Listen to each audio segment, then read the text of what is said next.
So we're Sir, talking about, हाँ sir मेरा previous class में मिस हुआ था तो सर मैं चित्तौड़गढ़ गया था। फोर्ट है सर, फोर्ट किस में आएगा, कौन सा प्लानेट का? किसमें? फोर्ट जो टूटा फूटा फोर्ट होता है ना, किला, चित्तौड़ किला, तो सर ये कौन सा प्लानेट का एरिया में आएगा? Fort? Yes sir. Fort Chittorgarh. दो चीजें हैं। If you consider from the point of view of land actually, yes तो सर, मार्स। मार्स हो गया। And if you consider it as a Rajmahal, yes sir, तो सन देन आएगा। विनस हो जाएगा फिर उसका जो है। लेकिन सर अगर टूटा मुटा तो सैटर्न आएगा ना? नहीं? हाँ, टूटी फूटी जगह तो फिर सैटर्न हो जाएगा वो जो है। पुराना जो अगर कोई किला है यस तो सर। वो तो फिर सैटर्न उसका वो सिग्निफिकेटर हो जाएगा। Thank you, thank you. चलिए, हम लोग डिविजनल चार्ट डिस्कस कर रहे थे और हम लोगों ने एक जनरल प्रिंसिपल्स किए थे और उसके बाद होरा चार्ट भी डिस्कस किया था, जो वेल्थ को हम एग्जामिन करते हैं जिस चार्ट से। आज हम नेक्स्ट डिविजनल चार्ट डिस्कस करेंगे, जिसको कि हम द्रेस्कांश चार्ट कहते हैं या D3 चार्ट बोलते हैं। D3 चार्ट का मतलब राशि का तीसरा हिस्सा। हर राशि को हम 3 इक्वल पार्ट्स में डिवाइड कर लेते हैं, so that each part is of 10 degree. हर एक द्रेशकांश जो है, हम कहेंगे जोडियक में 36 द्रेशकांश होते हैं और एक द्रेशकांश जो है वो 10 डिग्री का होता है। और द्रेशकांश से हम क्या एग्जामिन करते हैं? लाइफ का एस्पेक्ट, हैप्पीनेस फ्रॉम यंगर कोबॉर्न, छोटे भाई बहनों का सुख हमें मिलेगा या नहीं मिलेगा, तो हैप्पीनेस फ्रॉम यंगर कोबॉर्न और साथ में जो आपके अंदर इनिशिएटिव होता है उसको भी हम इसी चार्ट से एग्जामिन करते हैं। तो जब हम बात करते हैं हैप्पीनेस फ्रॉम यंगर कोबॉर्न या इनिशिएटिव, तो naturally we are concerned with which house in lagna chart? लग्न चार्ट में थर्ड हाउस, क्योंकि थर्ड हाउस से हम छोटे भाई बहन देखते हैं, इनिशिएटिव देखते हैं, तो थर्ड हाउस को एग्जामिन करेंगे। और थर्ड हाउस के का कारक जो है वो क्या है? मार्स को एग्जामिन करेंगे। Very good. और साथ में जो है हम द्रेशकांश चार्ट को एग्जामिन करेंगे to answer all questions about happiness from younger कोबॉर्न।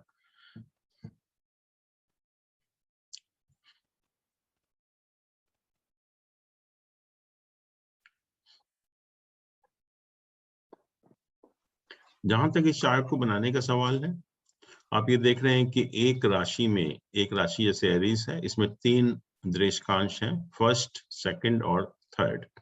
First द्रेशकांश मतलब 0 to 10 डिग्री, क्योंकि एक राशि को हमने 3 इक्वल पार्ट में डिवाइड किया, तो इसका मतलब जो फर्स्ट द्रेशकांश होता है वो 0 से 10 डिग्री होता है। और सेकंड द्रेशकांश 10 से 20 डिग्री और थर्ड द्रेशकांश 20 to 30 डिग्री। तो एक राशि में आप देख रहे हैं 3-3 द्रेशकांश होते हैं। तो जहां तक चार्ट को बनाने का सवाल है, हर राशि में पहला द्रेशकांश, ये आप देख रहे हैं कि हर राशि का जो पहला द्रेशकांश होता है वो उसी राशि से शुरू होता है। एक एरीज है तो 1 नंबर से शुरू हुआ, टॉरस है 2 से शुरू हुआ, जेमिनी 3 से, कैंसर 4 से। हर राशि में पहला द्रेशकांश उसी राशि से शुरू होता है। और दूसरा द्रेशकांश होता है फिफ्थ फ्रॉम द राशि, फिफ्थ फ्रॉम द साइन। जैसे 1 नंबर है तो 5 हो गया, 1 से 5 काउंट करेंगे तो 5 आएगा, 2 से 5 काउंट करेंगे 6 आएगा, 3 से 5 काउंट करेंगे 7 आएगा। तो फर्स्ट द्रेशकांश इज फ्रॉम द सेम राशि, सेकंड द्रेशकांश इज फिफ्थ फ्रॉम द राशि एंड थर्ड द्रेशकांश इज 9th फ्रॉम द राशि। तो ये से 1 नंबर है, 1 से 9 9 हो गया, 2 से 9 10 हो गया, 3 से 9 11 हो गया। तो आपको ये याद रखना है कि हर राशि में पहला द्रेशकांश उसी राशि से शुरू होता है, दूसरा द्रेशकांश उस राशि से 5वां और तीसरा द्रेशकांश उस राशि से 9वीं राशि जो है। तो इस तरह से हम ये चार्ट बनाते हैं। और जैसे मैंने कहा कि इससे हम हैप्पीनेस फ्रॉम यंगर कोबॉर्न एग्जामिन करते हैं और साथ में जो इनिशिएटिव नेटिव का उसको एग्जामिन करते हैं। थर्ड हाउस इंपॉर्टेंट हो जाता है और इसका जो सिग्निफिकेटर है वो मार्स है। और एक जो जोडियक है उसमें 36 दृश्यकांश होते हैं और हर दृश्यकांश की कुछ कैरेक्टरिस्टिक्स हैं। अगर आप बुक पढ़ेंगे तो 36 दृश्यकांश हैं जोडियक में और हर दृष्टांश की कुछ कैरेक्टरिस्टिक्स होती हैं। अब आप देखते हैं कि जब हम कोई चोरी का प्रश्न लेकर एस्ट्रोलॉजर के पास जाते हैं और जब वो चार्ट एग्जामिन करता है तो आपको बताता है कि आपके घर में कोई मेल या फीमेल इस टाइप का उस टाइप का डिस्क्राइब करने की कोशिश करता है और आपसे पूछता है कि आपके घर में कोई ऐसा आदमी है इस टाइप का जो मेल या फीमेल है, तो देन ही सेज कि नहीं नहीं इस टाइप का आदमी है, that person may be involved in the theft also. तो दृष्टांत चार्ट का हम उस पर्पज के लिए भी इस्तेमाल करते हैं क्योंकि आपको ताज्जुब होता हो कि आदमी कैसे डिस्क्राइब कर रहा है। तो ये दृष्टांत चार्ट की मदद से करता है कि जब हम प्रश्न पूछने जाते हैं तो उस टाइम जो दृष्टांत राइज करता है उसकी क्या कैरेक्टरिस्टिक्स है। और हर दृष्टांत आप देखेंगे कि एक मेल या फीमेल को भी डिस्क्राइब करता है with a certain form of characteristics actually. तो यहाँ मैंने कुछ के लिखे हुए हैं, जैसे एरीज का पहला दृष्टांश, मान लीजिए कोई प्लैनेट मेष राशि में है और उसका जो डिग्री है वो 10 डिग्री तक है, तो हम कहेंगे कि वो प्लैनेट जो है एरीज के फर्स्ट दृष्टांश में है। तो ये डिस्क्राइब करता है man with the white cloth around his waist, dark complexion, pretending to protest, fearful red eyes, masculine and armed। ऐसे ही अगर हम टॉरस का फर्स्ट दृष्टांश देखें कि कोई प्लैनेट अगर टॉरस साइन में है और उसकी डिग्री 10 डिग्री तक है, तो it describes a woman with A torn ringlets, hot belly, burnt cloth, thirsty, fond of food and ornaments, feminine and fiery, ये दृष्टांश होता है। ऐसे ही वर्गों का अगर सेकंड दृष्टांश देखें तो ये डिस्क्राइब करता है man with the pen in the hand, dark complexion, the head tied around by cloth, counting gains and expenditure, covered over the body with the dense hair and holding a big bow, masculine।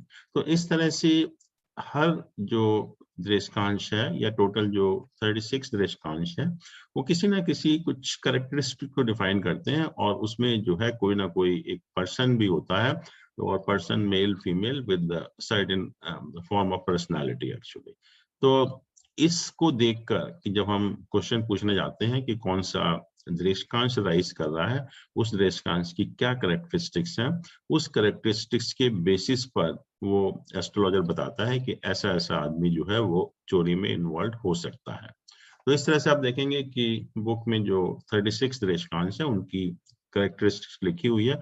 मैंने just for example आपको थोड़ी सी का लिखा है कुछ के बारे में। और जो 36 दृष्टांश होते हैं इनको हम कैटेगराइज करते हैं डिफरेंट डिफरेंट कैटेगरी में। जो 36 दृष्टांश हैं उनको हमने डिफरेंट डिफरेंट कैटेगरी में डिवाइड किया एंड दैट विल सी कि उसका क्या पर्पस भी है। तो पहली जो कैटेगरी है आयुध, ayudha is suppose to be human male actually. और ये जो दृष्टांश हैं एरीज का पहला और तीसरा, जेमिनी का तीसरा, लियो का दूसरा, वर्गो का दूसरा, इस तरह से जो ये मेंशन्ड हैं ये सारे दृष्टांश जो हैं आयुध की कैटेगरी में आते हैं जो कि ह्यूमन मेल है। ऐसे ही जो कुछ दृष्टांश है उसको हमने ह्यूमन फीमेल कहा, जैसे टॉरस का पहला, जेमिनी का पहला, कैंसर का तीसरा। पर ये जो कैंसर का तीसरा मतलब कोई प्लैनेट अगर तीसरी राशि में है, कैंसर राशि में है और उसकी डिग्री 20 से 30 है, इसका मतलब ये होता है। दूसरे का मतलब वो प्लैनेट उस राशि में है और उसकी डिग्री 20 से 30 है, सॉरी 10 से 20 है, तो दूसरा दृष्टांश हो जाता है। तो ये आयुध हुआ ह्यूमन मेल, ये ह्यूमन फीमेल हो गया। फिर ये सरपेंट है, सर्प जिसको हम बोलते हैं, तो ये मेल फीमेल दोनों कैटेगरी में आता है। और ये कैंसर का दूसरा और तीसरा, स्कॉर्पियो का पहला और दूसरा, और पाइसेस का तीसरा। फिर एक कैटेगरी होती है पक्षी। पक्षी मतलब जो पक्षियों का जो नेचर है इधर उधर घूमना, एक जगह रुक कर नहीं रहना जो है, तो वो पक्षी कैटेगरी में आएंगे जिसको हम बर्ड कहते हैं। तो ये एरीज का सेकंड है, जेमिनी का सेकंड है, लियो का पहला है। इस तरह से जो है ये दृष्टांश जो है वो पक्षी कैटेगरी में या बर्ड कैटेगरी में आते हैं। फिर एक चतुष्पाद जो 4 पैर वाले एनिमल होते हैं, जैसे एरीज का दूसरा, टॉरस का दूसरा एंड तीसरा, कैंसर का पहला, इस तरह से जो चतुष्पाद। फिर है रुद्र कैटेगरी में, एरीज का ये, जेमिनी का ये वाले, लियो का 1 और 2, इस तरह से रुद्र कैटेगरी है। ऐसे ही पाश, पाश मतलब फांसी लगना, तो टॉरस का पहला और कैप्रिकॉर्न का दूसरा, ये पाश कैटेगरी में है। फिर वराह, वराह कहते हैं सुअर को, तो कैंसर का पहला। निगड मतलब बॉन्डेज, बॉन्डेज मतलब जैसे इम्प्रिजनमेंट हो जाना या कहीं आपको कोई पकड़ ले, उसको निगड कहते हैं। तो कैप्रिकॉर्न का पहला दृष्टांत जो है वो निगड या बॉन्डेज कैटेगरी में आता है। और ये जो लिब्रा का पहला और सेक्रेटेरियस का दूसरा, ज्वेल्स एंड ट्रेजर। तो इस तरह से हमने जो सारे दृष्टांश हैं 36, उनको हमने 10 कैटेगरी में डिवाइड किया। और जो दृष्टांश चार्ट है, इससे हम एक जैसे लग्न चार्ट से हम कैरेक्टरिस्टिक देखते हैं आदमी की, तो ऐसे ही दृष्टांत चार्ट से भी हम कैरेक्टरिस्टिक के बारे में मालूम करते हैं कि उस आदमी का जो बेसिक पर्सनालिटी कैसी है। तो उसी के बारे में कहा कि अगर मून डिफरेंट डिफरेंट दृष्टांश में होता है तो आदमी का जो नेचर होता है या कैरेक्टरिस्टिक्स होती है वो कैसी होगी। कहते हैं कि अगर आयुध है, आर्म्ड जिसको हम बोलते हैं, तो person is violent, angry, intolerant and victorious over enemies. अगर मून जो है आयुध दृष्टांश में प्लेस्ड है, मून अगर आयुध दृष्टांश, मून अगर फीमेल दृष्टांश में प्लेस्ड है तो native is gentle, emotional, lover of art and culture. अगर सर्प कैटेगरी में है, मून अगर सर्पेंट कैटेगरी में है, तो person is full of anger, revengeful and deceitful also. चतुष्पाद कैटेगरी में है मून अगर, तो native with animal instincts, non follower of social and moral ethics. पक्षी कैटेगरी में जैसे मैंने कहा था, पक्षी जैसे घूमते रहते हैं, fickle minded, wandering from one place to another, and there is instability in the profession. तो इस तरह से हम कैटेगरी डिवाइड कर सकते हैं कि जो मून अगर डिफरेंट डिफरेंट कैटेगरी में होता है तो उस व्यक्ति का जो नेचर है वो कैसा होगा। और जो इसमें दृष्टांश में जो सबसे इम्पोर्टेंट चीज होती है, जो हम कहते हैं कि 22nd दृष्टांश, जो राइजिंग दृष्टांश है, ये जो लग्न का दृष्टांश है, उससे 22nd दृष्टांश जो होता है, पहली चीज तो एक राशि में 3 दृष्टांश होते हैं, एक राशि में 3 दृष्टांश होते हैं। और अगर हम कहें कि 22nd दृष्टांश, तो वो किस हाउस में फॉल करेगा? 8th हाउस में, 8th हाउस में। तो ये जो 22nd दृष्टांश होता है वो 8th हाउस में फॉल करता है, और इसको हम कहते हैं खर दृष्टांश, खर दृष्टांश। जैसे हम देखेंगे कि जब हम आगे भी चार्ट पढ़ेंगे नवांश वगैरह, तो उसमें भी ऐसे ही 8th हाउस के पॉइंट होते हैं। ऐसे ही दृष्टांश चार्ट में बहुत इंपॉर्टेंट पॉइंट है, इसका हम बहुत इस्तेमाल भी करते हैं, कि जो 22nd दृष्टांश होता है फ्रॉम द राइजिंग दृष्टांश, वो जो हमारा लग्न है उससे, उसका जो दृष्टांश है उससे 22वां जो दृष्टांश होगा, तो वो 8th हाउस में फॉल करेगा। और लग्न की हम डिग्री देख सकते हैं कि अगर लग्न मान लीजिए कि 10 डिग्री तक है तो 8th हाउस में पहला होगा, अगर 10 से 20 है तो 8th हाउस में दूसरा होगा, 20 से 30 है तो 8th हाउस में तीसरा होगा। तो इस तरह से हम जो 22nd दृष्टांश जो है वो निकाल सकते हैं फ्रॉम द राइजिंग लग्न, जो कि 8th हाउस में फॉल करता है, और 8th हाउस में भी हम बता सकते हैं। जैसे कि मान लीजिए इसमें एग्जाम्पल भी दी है कि लग्न की डिग्री के हिसाब से हम कैसे निकालेंगे। जैसे मान लीजिए कि लग्न जो है, जैसे यहाँ लिखा हुआ है 22 डिग्री इन कैप्रिकॉर्न साइन, लग्न जो है 22nd degree, 22 degree in the Capricorn sign, तो इसको हमने 8th हाउस में पहले प्लेस किया। तो कैप्रिकॉर्न से अगर हम 8th राशि काउंट करेंगे तो कौन सा आएगा? 10, 11, 12, 1, 2, 3, 4, 5, लियो साइन आएगा, लियो साइन आएगा। तो पहली चीज तो ये हुआ कि खर दृष्टांश जो है वो लियो साइन में होगा। अब लियो साइन में कौन सा होगा? लियो साइन में कौन सा होगा? क्योंकि यहाँ पर थर्ड दृष्टांश से 20 डिग्री है, 20 से 30 के बीच में है, तो थर्ड दृष्टांश है, तो लियो साइन में थर्ड जो दृष्टांश होगा वो हम कहेंगे खर दृष्टांश है। लियो साइन में थर्ड दृष्टांश, जैसे यहाँ लियो साइन है ये वाला, तो लियो साइन में थर्ड दृष्टांश कौन सा होता है एरीज का? तो हम कहेंगे 22nd दृष्टांश जो है लियो साइन में एरीज दृष्टांश है, जिसका कि लॉर्ड क्या हुआ, मार्स, जिसका कि लॉर्ड मार्स है। तो इसलिए Aries is the seat of 22nd दृष्टांश and its lord is Mars, जिसको कि हम खरेश बोलते हैं।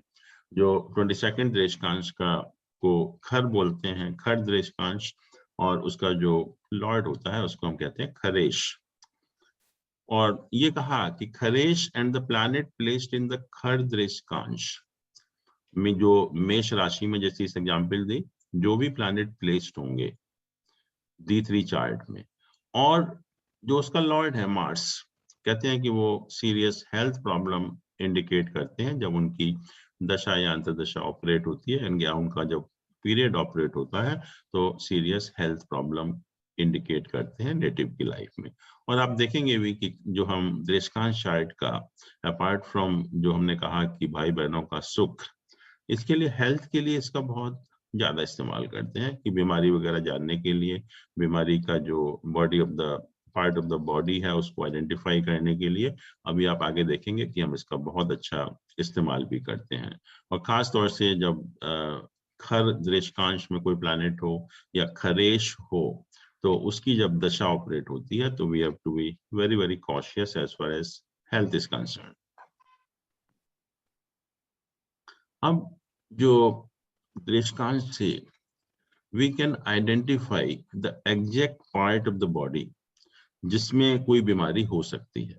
जो अगर कोई प्लैनेट हमको कोई बीमारी दे रहा है तो एग्जैक्टली किस बॉडी के पार्ट में बीमारी होगी, that we can identify with the Dreshkansh chart, and it is very very useful because it indicates the exact part of the body which can suffer with cause of that particular planet actually। जैसे कि अगर मैं इसको बंद करके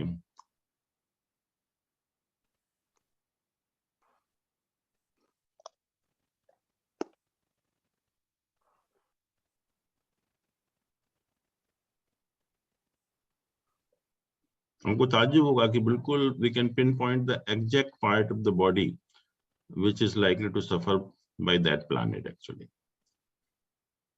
तो ये आप देख रहे हैं कि कौन सा प्लैनेट किस हाउस में है। मान लीजिए कोई प्लैनेट फर्स्ट हाउस में है, कोई प्लैनेट अगर लग्न चार्ट में फर्स्ट हाउस में प्लेस्ड है, और अगर फर्स्ट दृष्टांश में है, इसका मतलब अगर डिग्री उसकी 0 से 10 है, और अगर वो एफ्लिक्टेड है, या आप देखते हैं कि ये प्लैनेट हमें हेल्थ प्रॉब्लम दे सकता है, तो वो प्लैनेट किस बॉडी के पार्ट को अफेक्ट करेगा, वो हेड है। अगर वही प्लैनेट सेकंड दृष्टांश में है, मतलब डिग्री अगर 10 से 20 है, तो नेक के ऊपर इफेक्ट करेगा, और अगर थर्ड में है तो पेल्विस को करेगा। ऐसे ही कोई प्लैनेट अगर सेकंड हाउस में है और उसकी डिग्री 0 से 10 है, तो एग्जैक्टली यू कैन से कि राइट आई को इफेक्ट करेगा। या 10 से 20 है तो राइट शोल्डर को रिप्रेजेंट करेगा, अगर 10 से 30 है तो जनरेटिंग ऑर्गन्स को रिप्रेजेंट करेगा।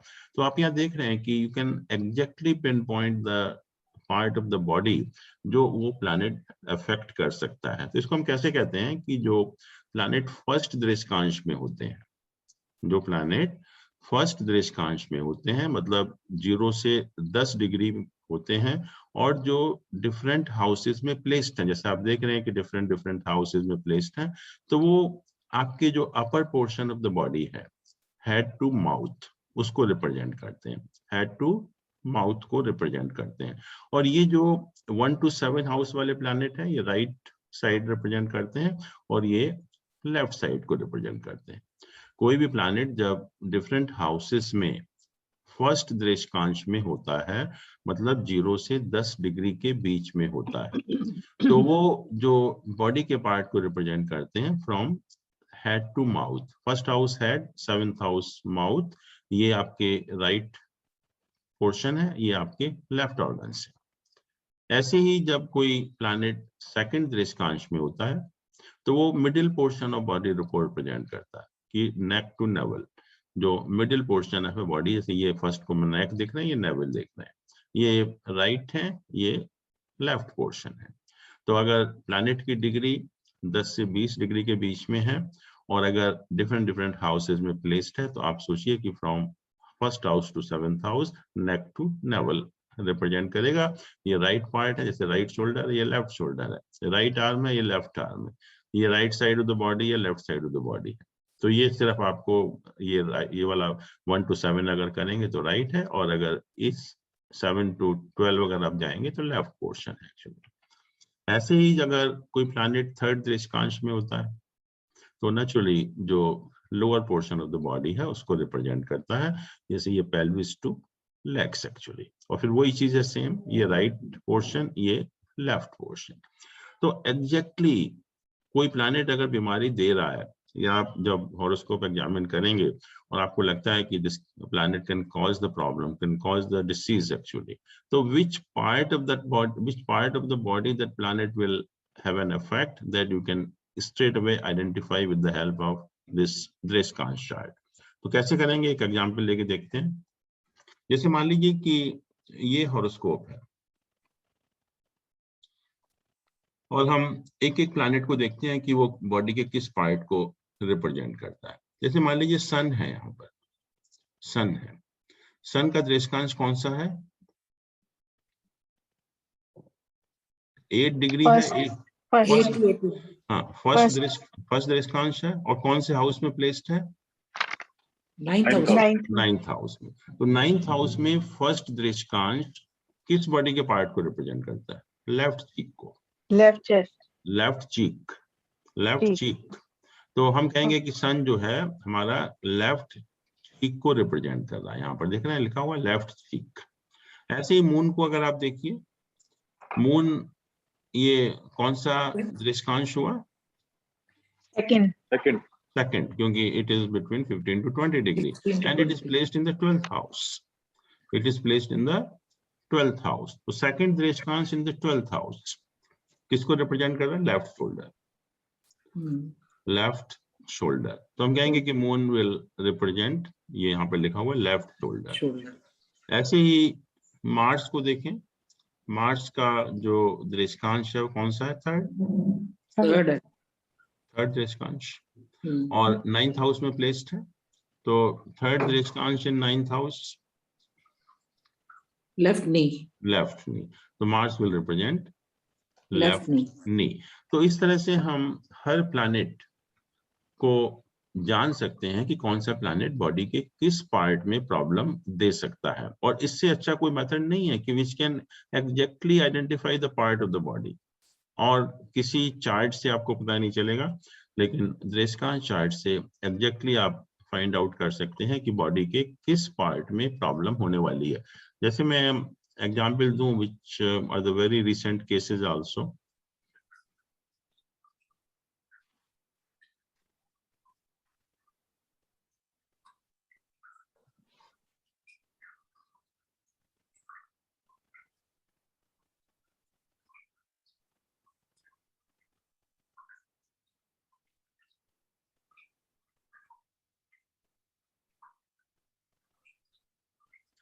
This person is running the period of Venus and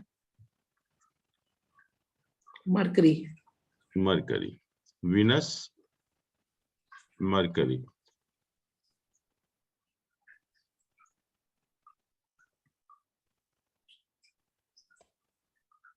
And we have to see कि ये Venus और Mercury में कौन सा प्लैनेट? हाँ सर, केतु चल रहा है सर, वीनस केतु चल रहा है, सॉरी वीनस में केतु का पीरियड चल रहा है, राइट। तो हमें ये देखना है कि केतु किस प्लैनेट के रिजल्ट देगा। यहाँ पर केतु जो है किस प्लैनेट के रिजल्ट देने चाहिए? लियो के।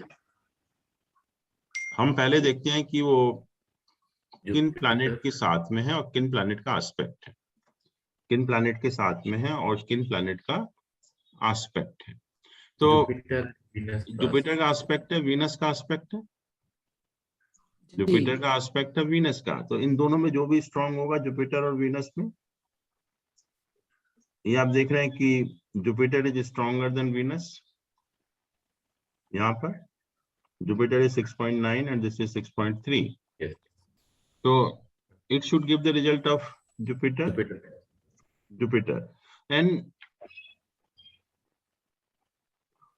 Mercury, sorry, what happened actually कि this man, doctor in USA, he had an operation actually recently of the mouth cancer, and that was the second surgery actually.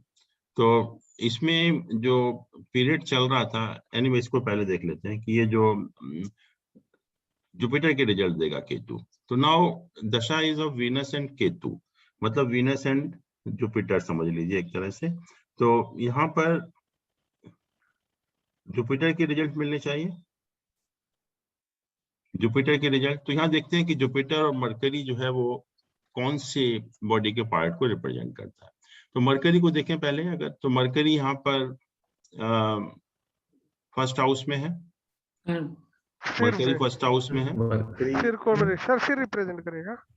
और फर्स्ट हाउस में कौन सा दृश्यकांश है? थर्ड दृश्यकांश। और जो वीनस है वो किस में है? 12th हाउस में। 12th हाउस में है। हाँ, 12th हाउस में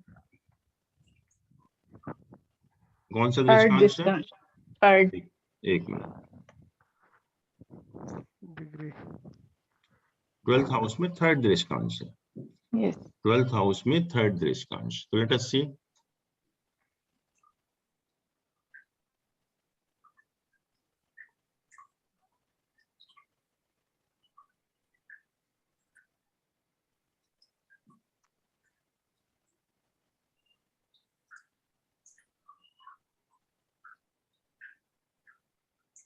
एंड मरकरी किसमें था? फर्स्ट हाउस में। Sorry, yes sir.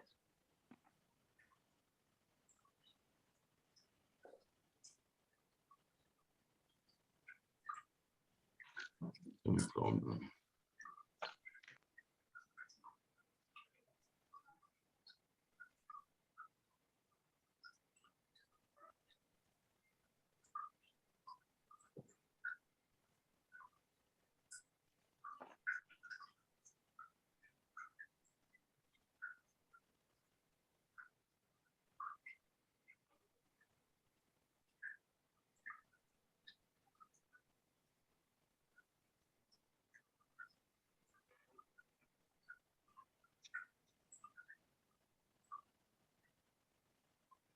Venus Ketu का पीरियड चल रहा है और Ketu is giving the result of Jupiter. और वीनस का हमने देखा कि जो स्ट्रेंथ है इसकी 6 है। कुछ प्रॉब्लम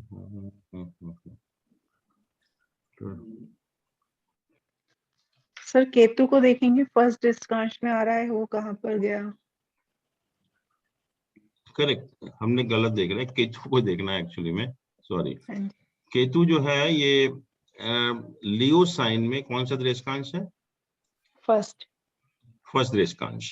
क्योंकि हमने ये देखा कि ये जो रिजल्ट जो केतु दे रहा है जुपिटर के दे रहा है, and Jupiter is stronger than Venus.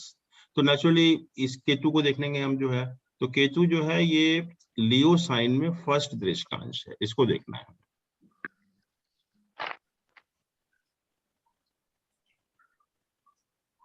तो एस्पेक्ट और साथ में जो उनके प्लैनेट्स हैं उसका कोई सेंस, कोई नहीं मतलब नहीं, मेरा मतलब ये था कि जो केतु है उसको जुपिटर और वीनस का एस्पेक्ट है। तो इसमें से हमें देखना है किसके रिजल्ट देगा, मतलब हमें ये देखना है कि वीनस के रिजल्ट मिलेंगे या केतु के रिजल्ट मिलेंगे। तो केतु जुपिटर के रिजल्ट दे रहा था, Jupiter was stronger than Venus, तो इसका मतलब केतु के रिजल्ट मिलेंगे इस दशा में हमें। यस केतु के रिजल्ट मिलेंगे ना, because Ketu is yes like sir. Jupiter के रिजल्ट दे रहा है। और केतु जुपिटर के रिजल्ट मतलब केतु किस बॉडी के पार्ट को रिप्रेजेंट करेगा, क्योंकि केतु के रिजल्ट हमें मिल रहे हैं इस टाइम जो है। और केतु ये यहाँ पर है, राइट जबड़ा, राइट राइट जॉ। जॉ। तो he had the same problem and right jaw actually. तो he was operated recently last month only for this mouth cancer actually. ऐसे ही एक और वो भी अभी रिसेंटली ऑपरेट हुआ है माउथ कैंसर के लिए।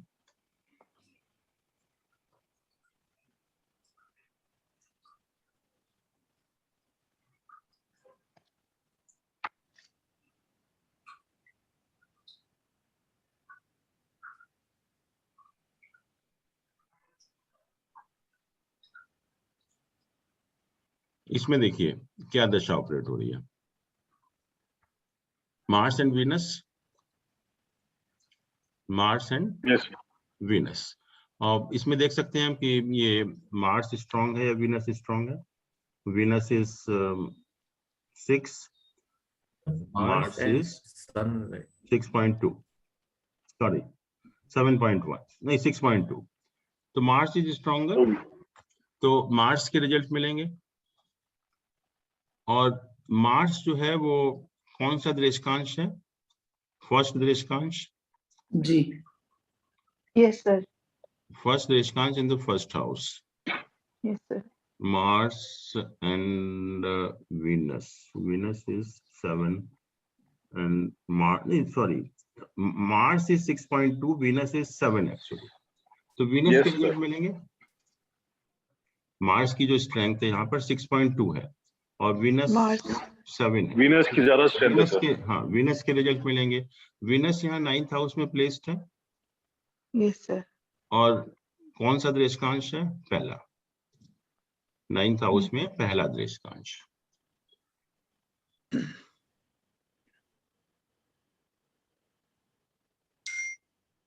यहाँ देखिए left cheek. Yes, sir. He has been operated at the same place actually. तो ये कहने का अर्थ ये है कि जो दृश्यकांश चार्ट होता है ये इतना यूजफुल चार्ट है कि एग्जैक्टली हम जो है किसी भी बॉडी के पार्ट को पता लग जाता है कि कोई प्लैनेट अगर है और अगर कुछ प्रॉब्लम दे रहा है तो एग्जैक्टली किस बॉडी के पार्ट को अफेक्ट करेगा। तो इस तरह से जो ये डिफरेंट दृश्यकांश है या डिफरेंट हाउसेस को देखकर हम इसको पता लगा लेते हैं। अब इस दृश्यकांश चार्ट का जो यूज है, इसके अलावा जो हैप्पीनेस फ्रॉम यंगर कोपार्ट, बहुत तरह से हम इसका इस्तेमाल करते हैं और बहुत यूजफुल वे में और काफी जगह हम अपार्ट फ्रॉम, जैसे मैंने कहा हॉररी एस्ट्रोलॉजी में तो करते ही हैं जब भी कोई थेफ्ट का क्वेश्चन आता है, लेकिन उसके अलावा भी हम इसका बहुत तरह से इस्तेमाल करते हैं। सबसे पहले जो लोग जर्नी करते थे पहले, और बहुत इंपॉर्टेंट होता था कि जर्नी हम जा रहे हैं, हम सक्सेसफुल होंगे नहीं होंगे अपने काम में जो है, तो उसको जर्नी के रिजल्ट्स जानने के लिए कि कोई भी अगर नेटिव जर्नी पर जा रहा है कोई अगर काम के लिए, तो उसके रिजल्ट वो सक्सेसफुल होगा या नहीं होगा वो जानने के लिए इसका चार्ट का इस्तेमाल बहुत किया जाता था। इसका पहले भी जो है कि for success of journey undertaken by the native. तो उसमें हम क्या करते हैं, जब जर्नी शुरू होती है, जब जर्नी स्टार्ट होती है, उस टाइम राइजिंग दृश्यकांश कौन सा है। जिस समय जर्नी शुरू हो रही है उस समय राइजिंग दृश्यकांश कौन सा है। तो अगर जो राइजिंग दृश्यकांश की जो कैरेक्टरिस्टिक्स हैं, इसमें आपने देखा कैरेक्टरिस्टिक्स में ये सब चीजें लिखी होती हैं कि अगर इसमें कुछ भी इस टाइप की चीज लिखी है, एग्रीएबल है, बियरिंग फ्रूट्स है, फ्रूट, जेम्स, ट्रेजर, या जो राइजिंग दृश्यकांश है वो एस्पेक्टेड बाय बेनिफिक है, या दृश्यकांश जो है वो का जो लग्न है वो स्ट्रॉन्ग है, तो it indicate success and prosperity. अगर राइजिंग दृश्यकांश आयुध कैटेगरी में है, आर्म्ड कैटेगरी में, तो कहते हैं कि वो विक्टोरियस होगा। अगर मैलेफिक के साथ एस्पेक्ट है या लग्न वीक है या दृश्यकांश का लग्न मैलेफिक है तो अनसक्सेसफुल होता है। आयुध है तो डिफीट, डिस्ग्रेस, लिटिगेशन, लॉस, या सरपेंट या बॉन्डेज जो कैटेगरी है उसमें डिसग्रेस्ड हो सकता है या इवन इम्प्रिजन्ड हो सकता है या डेथ भी हो सकती है। तो एक तो इसका हमने इस्तेमाल किया जब जर्नी के रिजल्ट जानने के लिए। सेकंड इस्तेमाल होता है जब कोई केस होता है कोर्ट में, लिटिगेशन केस है, या कोई भी हम जब वर्डिक्ट आता है उस केस का, और खास तौर से कोई अगर सीरियस केस है जो फांसी वगैरह का जो होता है या आर्टिकल 302 में आता है, तो उसमें कहते हैं कि जब केस फाइल हुआ या जो वर्डिक्ट जिस टाइम डिलीवर होने जा रहा है, तो दोनों से हम मालूम कर सकते हैं या तो बिगनिंग ऑफ लिटिगेशन है या जो वर्डिक्ट का टाइम है उस टाइम दृश्यकांश देखकर। अगर वो दृश्यकांश 5 कैटेगरी में आता है तो डेफिनेटली आपको बहुत सीरियस पनिशमेंट मिलेगी and even it may be A death punishment also. तो लिटिगेशन केसेस के रिजल्ट जानने के लिए भी हम इसका इस्तेमाल करेंगे। फिर कहा कि अगर चतुष्पाद दृश्यकांश होता है चतुष्पाद दृष्कांश। वो आजकल के टाइम में यूजफुल नहीं है, बट पहले टाइम में, क्योंकि कहते थे कि उस टाइम जो कैटल वगैरह रखते थे घरों में जो है, उस कैटल की डेथ की पॉसिबिलिटी होती है, या जो जानवर खरीदे जाते थे उस टाइम हमें जानवर नहीं खरीदने चाहिए अगर चतुष्पाद दृष्कांश है and it is associated with the malefic planets. और फॉर्म ऑफ थीफ हम लोग देख ही चुके हैं कि जब भी अगर राइजिंग दृष्कांश की जो कैरेक्टरिस्टिक्स हैं वो male female with certain forms describe करते हैं, उससे हम जो भी चोरी में इन्वॉल्व है आदमी या फीमेल, उसको हम मालूम कर सकते हैं कि वो ये आदमी इन्वॉल्व है या नहीं है। और इनको जो दृष्कांश है, जो 36 दृष्कांश है, इसमें देखेंगे हमने इनको 4 कैटेगरी में भी डिवाइड किया है। क्रूर है, वॉटरी है, सौम्य है और मिक्स्ड है। तो ये भी नेटिव की जनरल कैरेक्टरिस्टिक्स को इंडिकेट करते हैं। क्रूर मीन्स जैसे हम कहते हैं तामसिक प्रवृत्ति का आदमी होता है, all bad about that person. Watery means very emotional. Saumya means good person, जो हम उसको हम या तो देव प्रकृति का डिवाइन कैटेगरी कहें, और mixed means the human category. तो ये 4 कैटेगरी में जो लोग आते हैं वो जनरल कैरेक्टरिस्टिक इंडिकेट करती है दृष्कांश चार्ट से। और कहते हैं कि सोर्स ऑफ डेथ भी पता लगता है राइजिंग दृष्कांश of 8th house. 8th house का राइजिंग दृष्कांश क्या है, उससे भी कौन सा प्लैनेट है, हमें सोर्स ऑफ डेथ भी पता लगता है। सन है तो जो डेथ होगी फायर, फीवर, वीपन या एनिमी से होगी। मून है तो वाटर बॉर्न डिसीज होगा कोई, या ड्राउनिंग इन वाटर या हेपेटाइटिस। मार्स है तो फायर है, वीपन है, ब्लड डिसीज है, वुंड है, सर्जरी है। मरकरी है anaemia, madness, falling from tree, natural disaster. Jupiter है तो फायर या नेचुरल डेथ होगी। वीनस हमारे यूरिनरी ट्रैक्ट को भी रिप्रेजेंट करता है, तो यूरिनरी ट्रैक्ट की प्रॉब्लम होती है, कोई वेनरल डिसीजेस होती हैं। सैटर्न है कोई पॉइजन या कोई रिमेटिज्म है या अर्थराइटिस है, विंड डिसीज जो होती है उससे होता है। राहु है लेप्रोसी है, पॉइजन है, स्नेक बाइट है, स्मॉल पॉक्स है। और केतु है एक्सीडेंट या यूरिनरी प्रॉब्लम्स। और ये जो बॉडी का पार्ट है दैट वी ऑलरेडी सीन कि कैसे हम उसको आइडेंटिफाई करते हैं। अब हम दृष्कांश चार्ट को एग्जामिन करें from the point of view of happiness from younger को बॉर्न, कि भाई बहनों के सुख के लिए हम उसको कैसे एग्जामिन करेंगे। और जैसा हम लोगों ने जनरल प्रिंसिपल्स जब डिस्कस किए थे, तो उसमें देखा था कि जो लग्न है किसी भी डिविजनल चार्ट का, वो बहुत इंपॉर्टेंट रोल प्ले करता है। किसी भी डिविजनल चार्ट का जो लग्न है वो सबसे ज्यादा इंपॉर्टेंट रोल प्ले करता है। और जब तक लग्न स्ट्रांग नहीं होगा किसी भी डिविजनल चार्ट में, हमें उस लाइफ के एस्पेक्ट का सुख नहीं मिलेगा।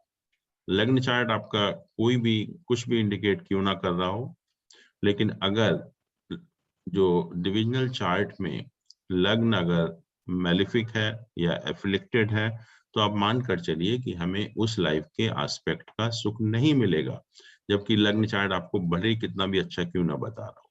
जैसे कि नवांश चार्ट है आपका 7th हाउस या 8th हाउस कितना भी अच्छा क्यों ना हो लग्न चार्ट में, लेकिन अगर नवांश चार्ट में अगर मैलिफिक है असेंडेंट, तो आपको शादी का सुख नहीं मिलेगा।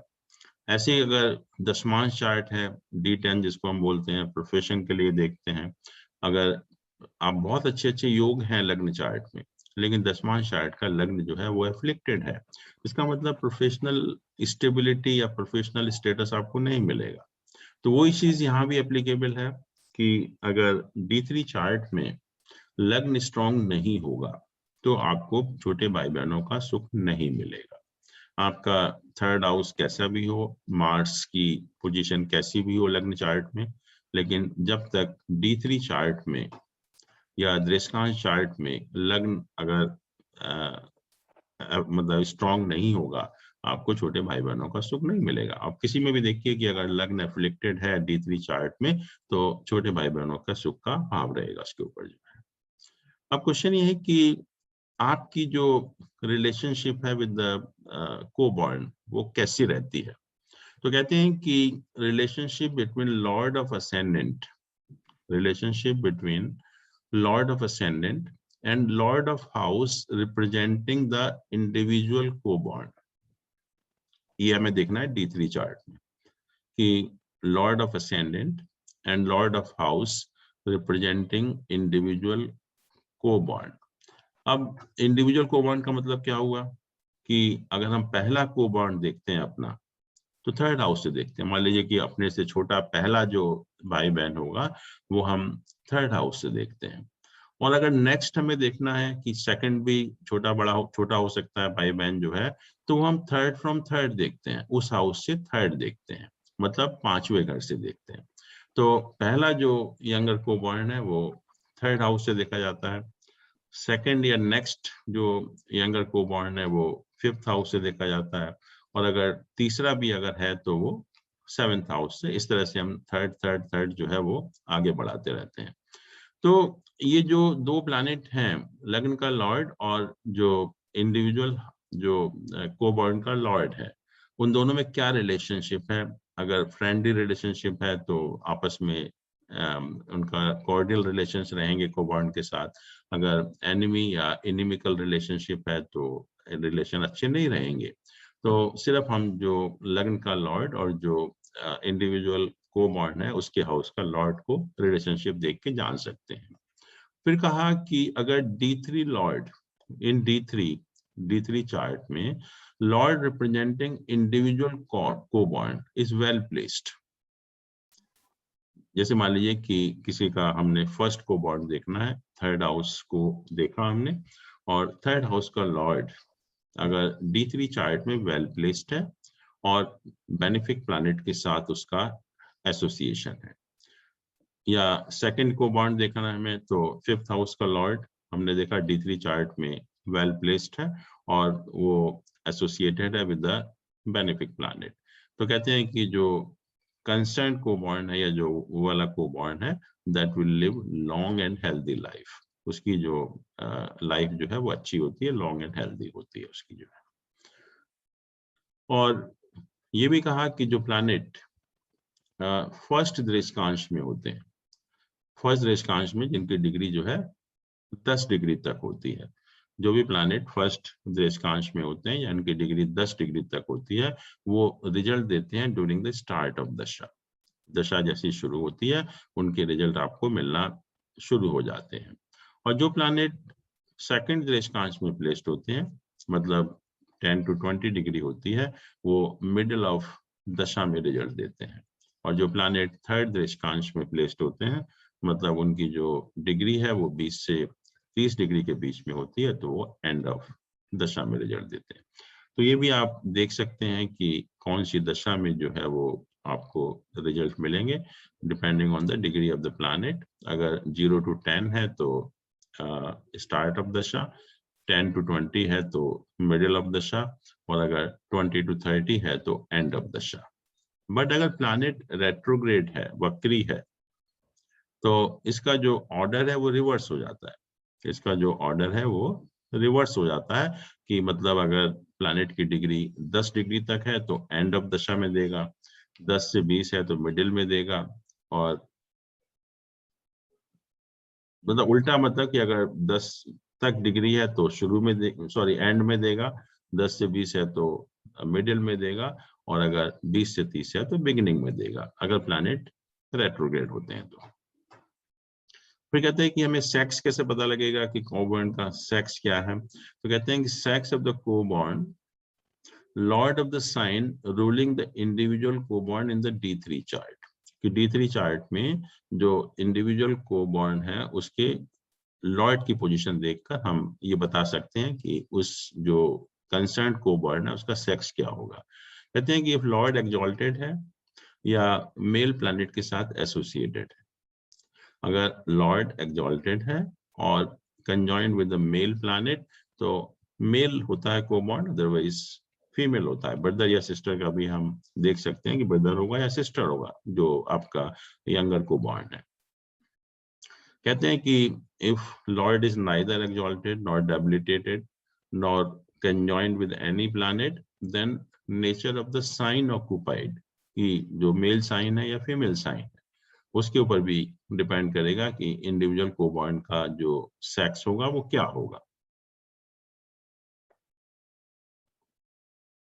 इसके अलावा कुछ जो दृष्टांश हैं उनको मेल दृष्टांश कहा, कुछ को फीमेल दृष्टांश कहा। तो कहते हैं कि if the lord representing the individual coborn, अगर मेल दृष्टांश में आता है तो मेल कोबॉर्न होता है, और अगर फीमेल दृष्टांश में आता है तो फीमेल दृष्टांश होता है। जैसे कि ये जो दृष्टांश हैं, एरीज का फर्स्ट एंड सेकंड, टॉरस का कोई भी नहीं, जेमिनी का सेकंड एंड थर्ड, कैंसर का फर्स्ट एंड सेकंड, इस तरह से जो दृष्टांश यहाँ जो लिस्टेड हैं they are known as a male दृष्टांश। कि अगर जो हम हाउस देख रहे हैं या जो कंसर्न कोबॉर्न देख रहे हैं, पहला कोबॉर्न हम देख रहे हैं तो नेचुरली थर्ड हाउस का लॉर्ड, सेकंड कोबॉर्न हम देख रहे हैं तो फिफ्थ हाउस का लॉर्ड, थर्ड कोबॉर्न देख रहे हैं तो सेवेंथ हाउस का लॉर्ड। वो मेल दृष्टांश में आता है तो मेल होगा कोबॉर्न, और अगर मेल में नहीं आता है तो फीमेल होगा। जैसे कि अगर हम देखें एक दो चार्ट्स को,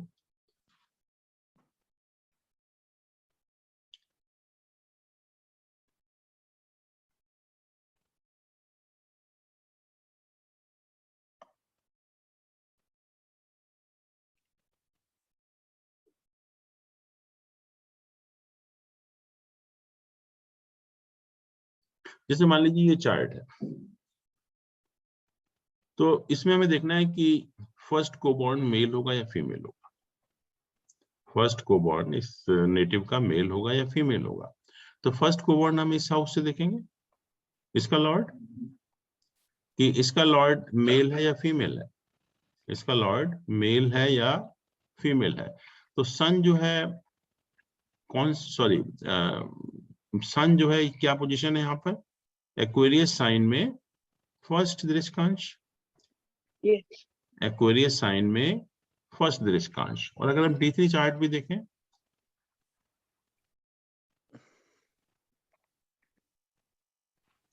D3 चार्ट में, और मैंने कहा कि जब तक D3 चार्ट में लग्न स्ट्रॉन्ग नहीं होगा तब तक हमें छोटे भाई बहन का सुख नहीं मिलेगा।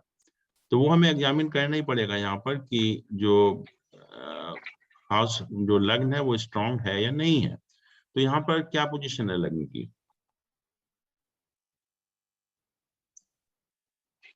लगन तो स्ट्रॉन्ग है सर। लग्न इज वेरी स्ट्रॉन्ग, क्योंकि लग्न का लॉर्ड पहले चीज तो देख रहा है इसको, फिर जुपिटर यहाँ देख रहा है, मरकरी यहाँ पर देख रहा है, तो associated with all three benefic planet. तो लग्न is very strong, so which indicate happiness from younger coborn. अब हमें ये देखना है कि जो पहला कोबॉर्न है वो मेल होगा या फीमेल होगा। ठीक है, तो हमने सन की पोजीशन देखी यहाँ पर, सन यहाँ पर, और सन जो है एक्वेरियस साइन में पहला दृष्टांश, एक्वेरियस साइन में पहला दृष्टांश। तो लेट अस सी एक्वेरियस साइन में पहला दृष्टांश क्या इंडिकेट करता है। एक्वेरियस साइन में पहला दृष्टांश क्या हुआ, ये मेल। ये जो मेल दृष्टांश लिस्टेड है यहाँ पर, तो एक्वेरियस साइन में जो पहला दृष्टांश है मेल दृष्टांश, तो दैट क्लियरली इंडिकेट्स कि जो पहला कोबॉर्न होगा वो मेल होगा, भाई होगा, छोटा भाई होगा, मतलब छोटा भाई होगा, क्योंकि ये जो सन है या जो थर्ड हाउस का लॉर्ड है वो एक्वेरियस साइन के फर्स्ट दृष्टांश में है। ऐसे ही अगर और भी देखें,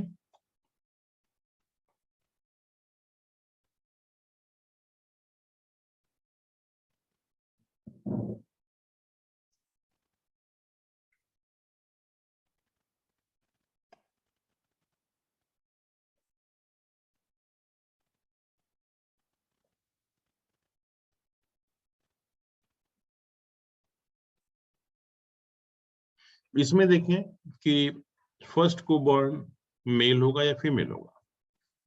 तो इसमें इसका लॉर्ड क्या हुआ, Jupiter, Lord of third house, क्योंकि हम फर्स्ट कोबॉर्न देख रहे हैं तो फर्स्ट हाउस का, थर्ड हाउस का जो लॉर्ड है जुपिटर है। तो जुपिटर यहाँ कहाँ पर है, कैंसर साइन में सेकंड दृष्टांश, कैंसर साइन में सेकंड दृष्कांश, सॉरी ये हमने गलती देख ली, दृष्कांश चार्ट देख लिया, लग्न चार्ट देखना, ये है लग्न चार्ट। ठीक है, तो लग्न चार्ट में भी जुपिटर ही आता है by the way.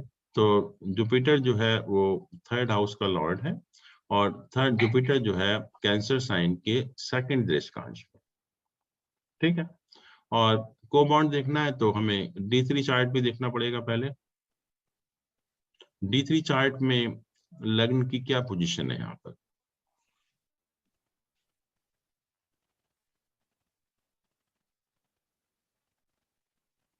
D3 chart में लग्न स्ट्रॉन्ग है या नहीं है?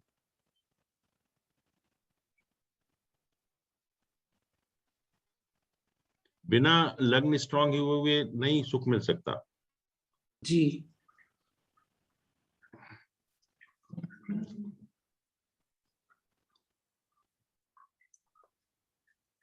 सर मार्स का है एस्पेक्ट है वीनस पर, वीनस 9th हाउस में है।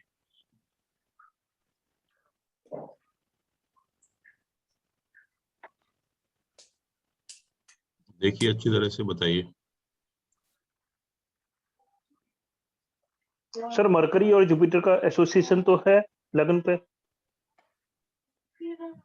सर वीनस रेट्रोग्रेड है लग्न का लॉर्ड। अब देखिए,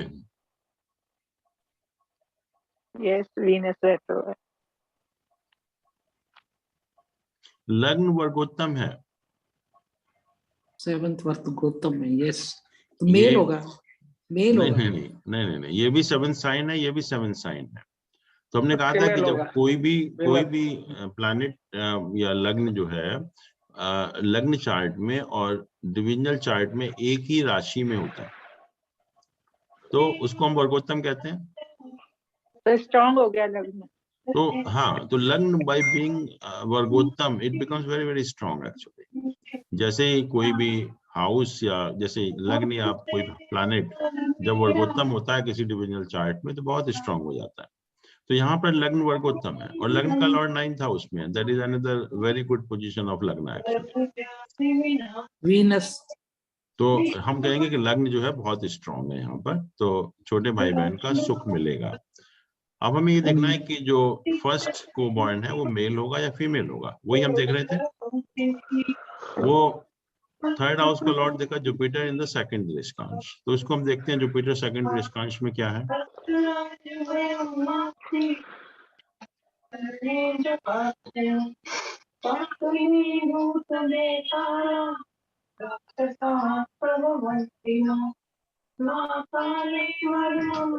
किसी का ये चल रहा है,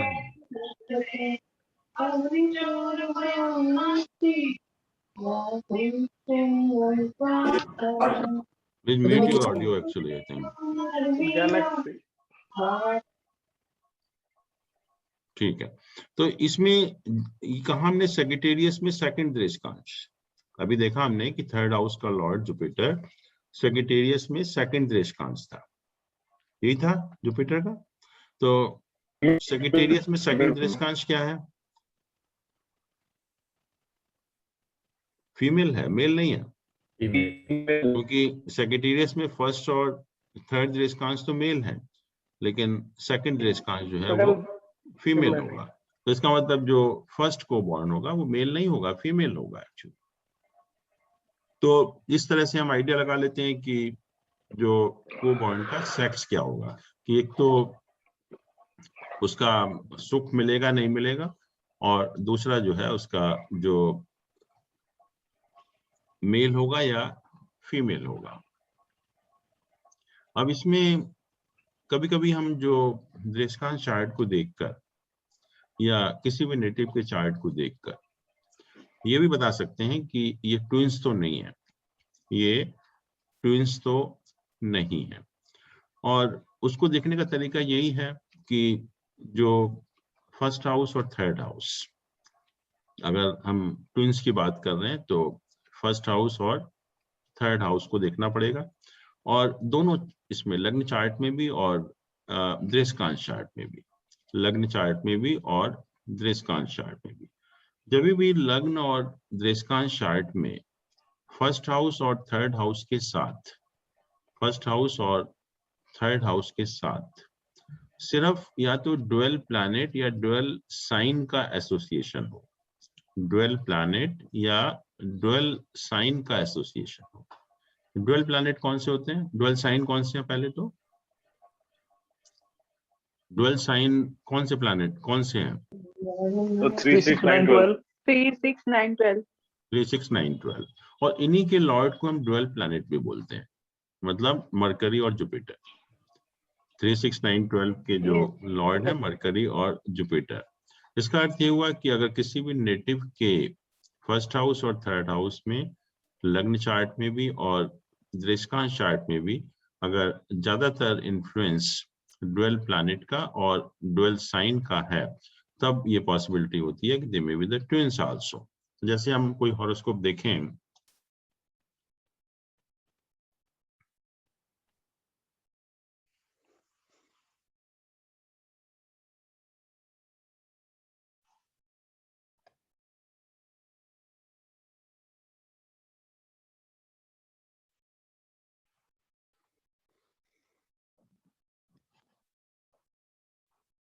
ये ट्विंस के हॉरोस्कोप हैं तो थोड़ा सा आइडिया लगे।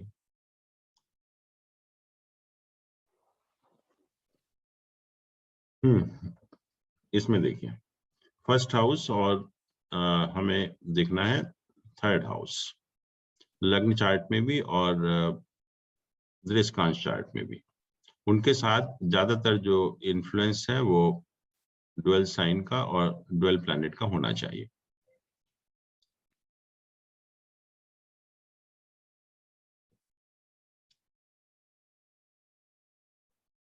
बताइए इसमें अगर फर्स्ट हाउस और थर्ड हाउस को देखें तो क्या पोजीशन है? फर्स्ट और थर्ड दोनों में ही 12 साइन है। नहीं, ड्वेल साइन कहाँ है इसमें? तो ड्वेल साइन नहीं है। ड्वेल साइन होते हैं 3, 6, 9, 12। थर्ड हाउस में पहले तो इसको जुपिटर देख रहा है, फर्स्ट हाउस को, which is a dual planet, ठीक है। थर्ड हाउस में ड्वेल साइन ही है, इसका लॉर्ड भी ड्वेल प्लैनेट ही है और उसके लॉर्ड को भी जुपिटर देख रहा है, लॉर्ड को भी जुपिटर देख रहा है। तो एक्सेप्ट इसका साइन जो है वो ड्वेल नहीं है, but both this houses they are mainly associated either with the dual sign और ड्वेल प्लैनेट्स, ठीक है। एक इसको छोड़कर ज्यादातर एसोसिएशन आप इन दोनों हाउसेस के ऊपर देखेंगे, ड्वेल साइन का और ड्वेल प्लैनेट्स का। और अगर हम D3 चार्ट देखें इसका, यहाँ देखिए क्या पोजीशन है सर। लगन में ही आ गए mercury and Jupiter. Mercury and Jupiter, yes sir. दोनों लग्न में आ गए, दोनों बुद्धिमान होगा। और इसका भी देखिए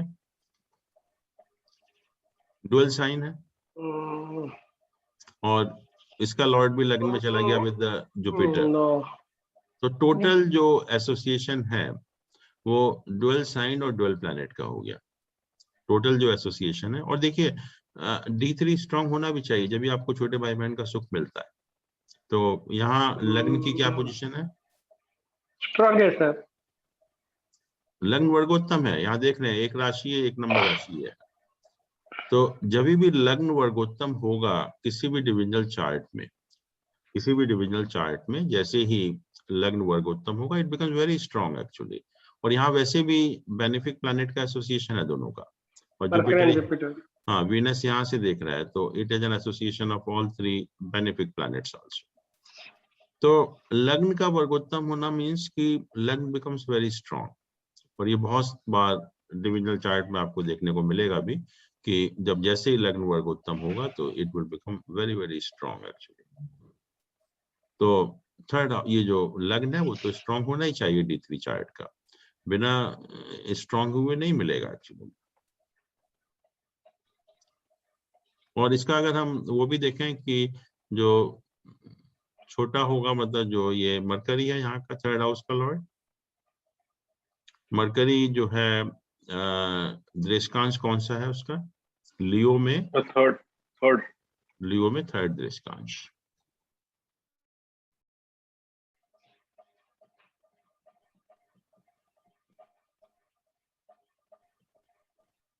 लियो में थर्ड दृष्टांश मेल है, मेल है। इसका ये लड़की है और उसका छोटा जो भाई है वो ट्विन है, बट खुद फीमेल है, और जो नेक्स्ट है जो ट्विन है वो मेल है एक्चुअली,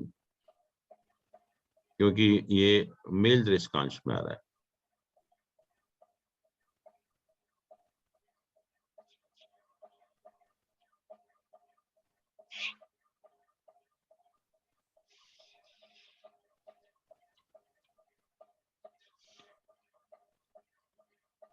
एक ये भी है ट्विंस का हॉरोस्कोप।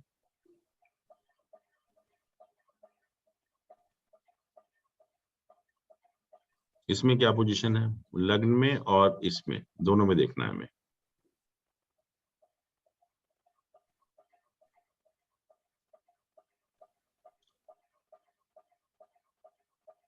लग्न में जुपिटर प्लेस्ड है, डुअल प्लैनेट, साइन नहीं है बट डुअल प्लैनेट प्लेस्ड है, और यहाँ थर्ड हाउस में डुअल साइन ही है, और डुअल प्लैनेट भी इसका लॉर्ड है, यहाँ प्लेस्ड है एक्चुअली में।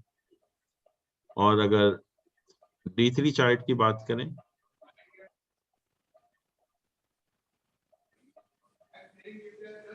यहाँ देखिए, पहले तो ये लग्न वर्गोत्तम हो जाता है,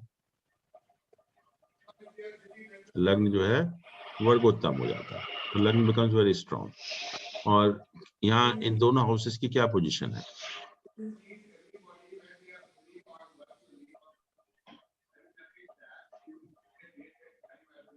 दोनों के लॉर्ड एक साथ बैठे हैं 9th हाउस में।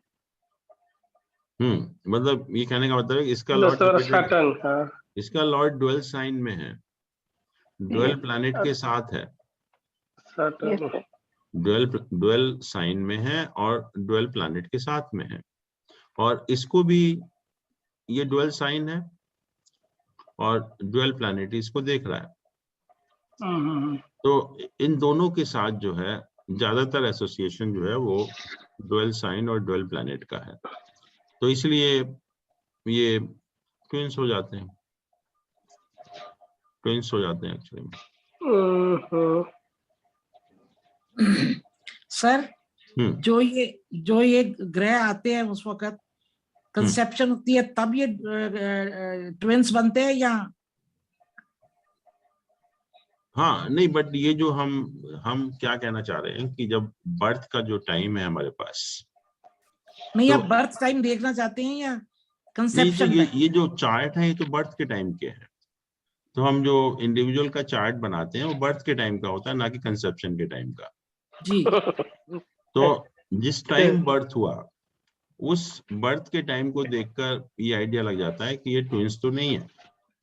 तो यही कहा कि जब फर्स्ट हाउस और थर्ड हाउस के लॉर्ड के साथ या इन हाउसेस के साथ ज्यादातर जो एसोसिएशन है या तो डुअल साइन का है या डुअल प्लैनेट्स का है, तब जो है ये ट्विंस होने की पॉसिबिलिटी होती है।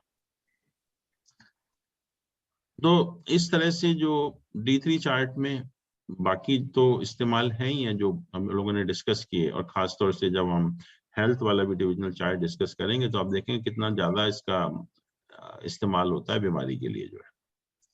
और इसके अलावा जो जैसे कहा कि ट्रैवलिंग का है या लिटिगेशन केसेस का है या थेफ्ट के क्वेश्चन का आंसर देने के लिए है या ये जो लिटिगेशन वगैरह होते हैं उसके रिजल्ट जानने के लिए या बेसिक आदमी की पर्सनैलिटी जानने के लिए है। तो ये चार्ट का मल्टी यूज है, बहुत जगह इसका इस्तेमाल होता है, काफी इस्तेमाल होता है इस चार्ट का जो है, और खास तौर से हॉररी में तो बहुत इस्तेमाल होता है, और हेल्थ में या बीमारी में जो है इसका काफी हम लोग इस्तेमाल करते हैं।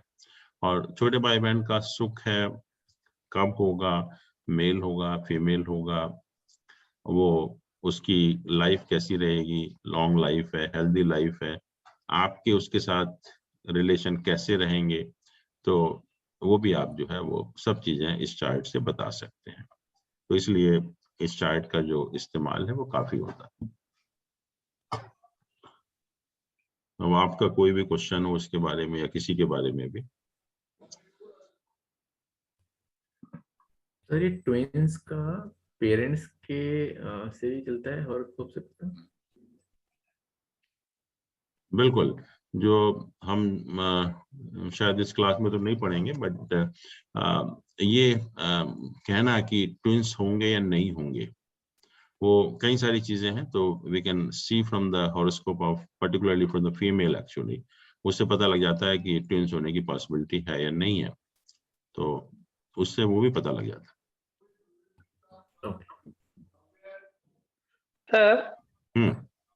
सर जैसे अब ट्विंस के लिए हमने ऐसा ट्विंस बोले know that is you can say sibling के लिए हमने देखा थर्ड हाउस, तो लिटिगेशन के लिए सिक्स्थ देखना पड़ेगा ये या कौन सा हाउस देख के कंसीडर नहीं नहीं करेंगे? नहीं नहीं, मैंने कहा कि लिटिगेशन केस मान लीजिए स्टार्ट हुआ अभी, जी सर। अभी जो है उसकी आपने या फाइल किया या उसका वर्डिक्ट आने वाला है, जी तो सर। उस टाइम राइजिंग दृष्टांत क्या है, अब उस टाइम का अगर आप चार्ट बनाएंगे ओके ओके तो ओके। उस टाइम जो राइजिंग दृष्टांत होगा उसकी कैरेक्टरिस्टिक देखकर पता लगेगा कि इसमें क्या रिजल्ट मिलेगा आपको, ना कि कोई हाउस देखकर।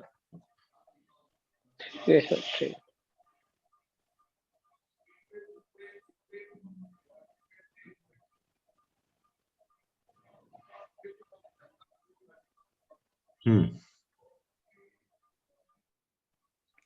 सर और एक क्वेश्चन है सर, जो क्या कहते हैं कारक और जो हाउस लॉर्ड और सिग्निफिकेटर, सर इनमें दोनों में से actually which one is more important?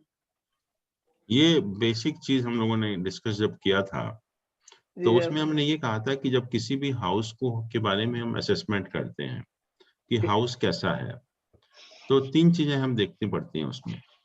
एक तो उसमें कौन से प्लैनेट हैं और किन प्लैनेट का एस्पेक्ट है, पहला। सेकंड, उसके लॉर्ड की क्या पोजीशन है, लॉर्ड कौन सा प्लैनेट है, कितनी इसकी स्ट्रेंथ है, किस हाउस में प्लेस्ड है, कौन से प्लैनेट साथ में है, कौन से प्लैनेट उसको एस्पेक्ट कर रहे हैं, तो ये लॉर्ड की पोजीशन हो गई। ऐसे ही जो उस हाउस का कारक है, सिग्निफिकेटर है, कौन सा प्लैनेट है, उसकी क्या पोजीशन है, किस हाउस में प्लेस्ड है, और किन प्लैनेट के साथ में है, और किन प्लैनेट का एस्पेक्ट है। तो हम इन तीनों चीजों को एग्जामिन करते हैं, हाउस, कारक और लॉर्ड, और तीनों को इक्वल वेटेज दिया गया। जब हम एक हाउस को एसेस करेंगे कि हाउस कैसा है, तो we have to give the equal weightage to all the three, 1/3 1/3 1/3। जैसे हम मान लो कोई भी कहें, जैसे कोई भी एक हाउस को हम एग्जामिन करें, मान लीजिए टेक एनी हाउस, कोई सा भी ले लीजिए, कि लेट अस से फर्स्ट हाउस। Yes sir. तो फर्स्ट हाउस में कौन सा प्लैनेट प्लेस्ड है, Mars, sorry Jupiter. Jupiter placed है, और हम कहेंगे कि जुपिटर नीच का है यहाँ पर। Yes sir. बट इसका डेबिलिटेशन कैंसिल हो रहा है या नहीं हो रहा है? लगन में है तो कैंसिल, लगन में सर कैंसिल हो जाएगा। लगन में से कैसे कैंसिल हो जाएगा? कई लोग कहते हैं सर केंद्र में होने से हो जाता है। नहीं नहीं नहीं, उसके लिए तो 4 कंडीशन है अलग से, चार जो 3-4 पॉइंट बताए थे आपको। इसका डिस्पोजिटर देखना पड़ेगा कहाँ है। सर 10 सर जुपिटर अपनी जुपिटर देख रहा है हाउस में। उसमें आपको जो बताए थे कौन कौन से पॉइंट हैं जिसकी वजह से डेबिलिटेशन कैंसिल होता है। अगर डिस्पोजिटर इसका क्वाड्रेंट में हो, लगन से या मून से, मेन क्वाड्रेंट।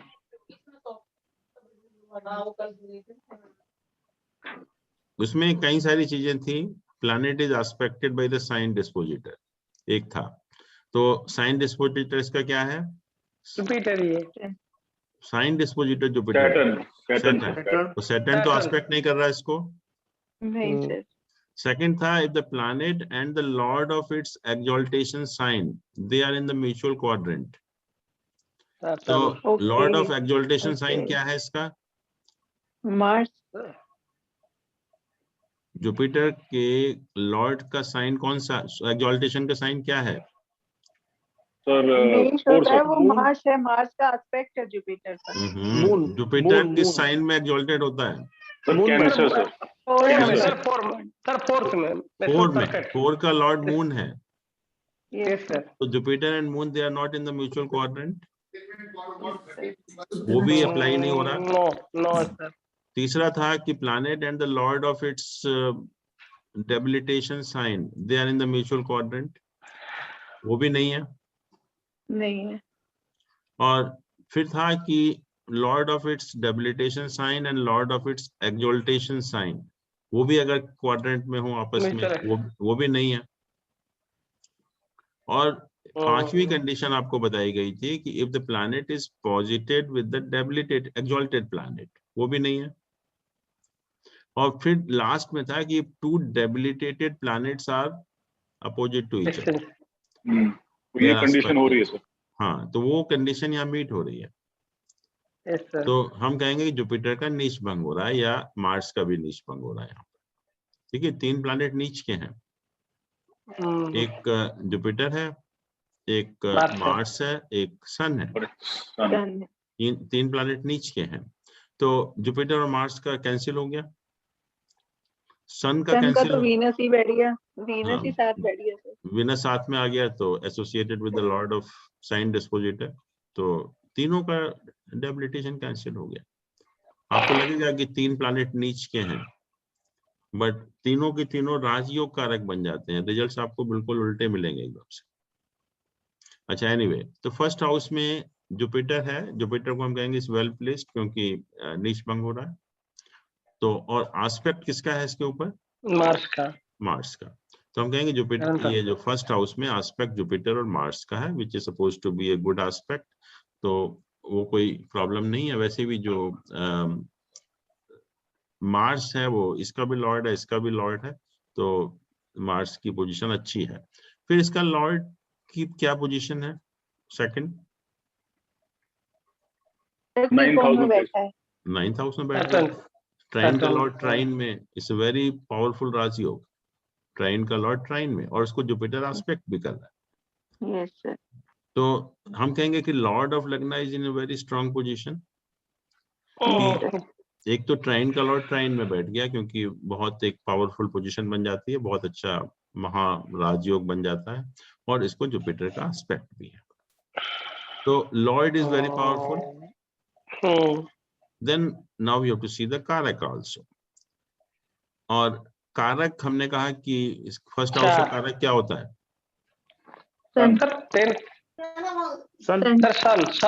सन। फर्स्ट हाउस का कारक जो है वो सन है, और सन की क्या पोजीशन है? सन का नीच भंग हो गया।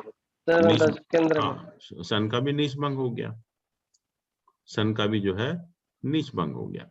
तो और सर वीनस भी तो सर योग कारक प्लैनेट है ना, वो भी काफी अच्छा है।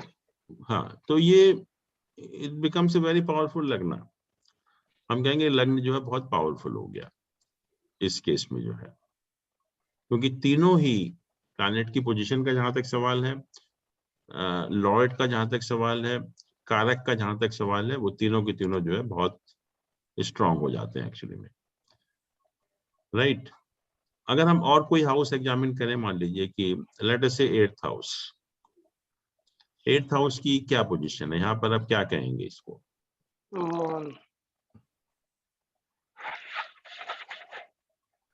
पहली चीज तो कौन से प्लैनेट है, कौन से प्लैनेट एस्पेक्ट कर रहे हैं। तो मून का सर मून वीक है, मून है यहाँ पर, हाँ जी। और एस्पेक्ट कौन कर रहा है इसको? राहु एस्पेक्ट कर रहा है। और इसके दोनों तरफ पाप कत्री योग है। हाँ, तो ये जहां तक प्लैनेट की पोजीशन का सवाल है बहुत खराब है। उसके बाद हाँ सर, इसको दिग्बल भी नहीं मिलेगा क्योंकि 5th जो है ईस्ट साइड है और मून जो है उल्टा है सन का, तो उसको इससे यहाँ पे भी ताकत नहीं मिलेगा। हाँ, वो ताकत की बात नहीं कर रहा, वो तो अलग से स्ट्रेंथ हम देखेंगे, बट जहां तक 8th हाउस का सवाल है, इसके ऊपर मार्स सैटर्न पाप कत्री योग में है, और राहु इसको देख रहा है। फिर इसके लॉर्ड की जो पोजीशन देखी हमने, वो क्या है? सन भी तो डेबिलिटी वैसे तो लेकिन नीच नीच का भंग हो है, गया सर। हाँ, लेकिन नीचभंग होके राजयोग कारक हो गया।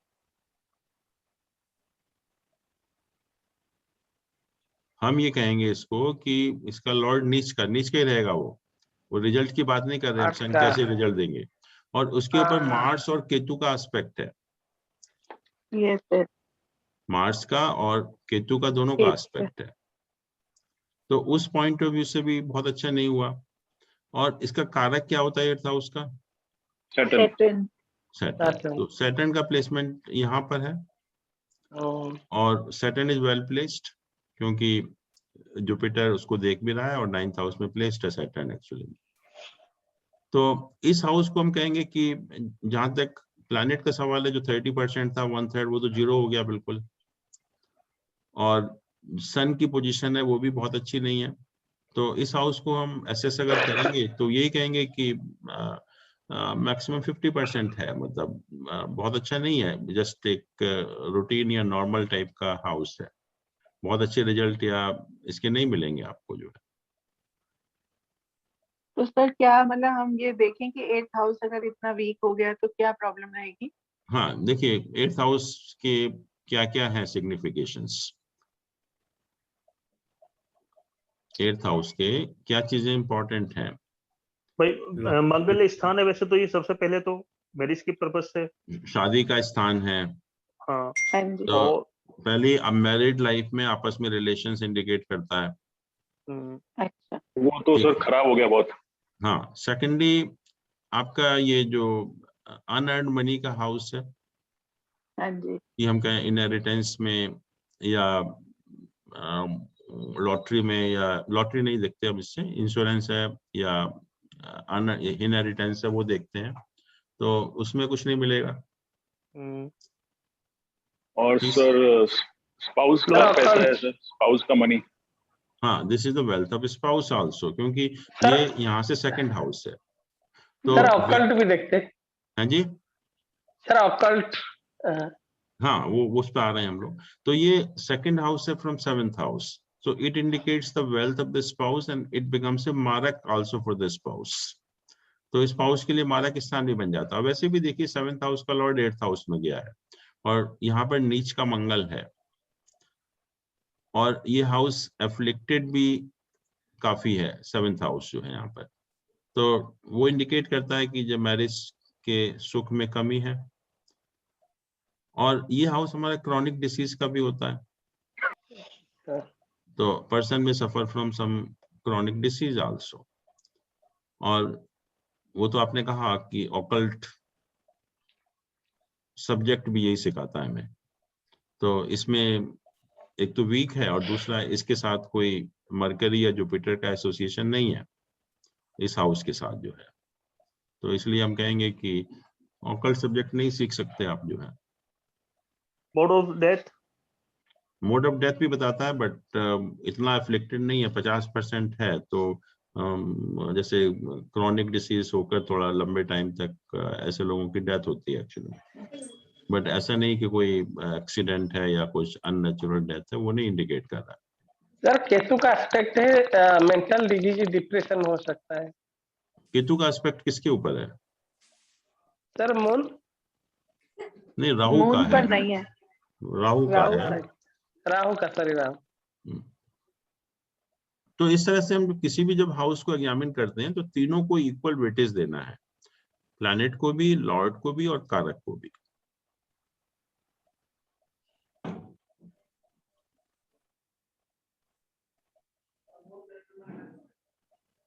सर कोई एक और हाउस एग्जामिन करें, एक और। हाँ जो दूसरा और उसको लेके देखते हैं कोई।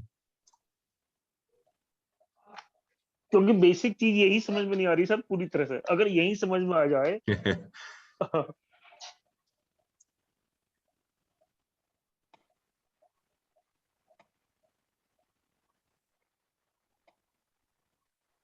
किसी का आपके लेके करते हैं, चलो किसी का भी, कोई बताएगा कोई भी आप में से कोई भी अगर। आपका दीपक जी, आपका वो म्यूट करो पहले, अनम्यूट करो पहले। अच्छा 2012-89 टाइम 6:12 AM, जगह आगरा।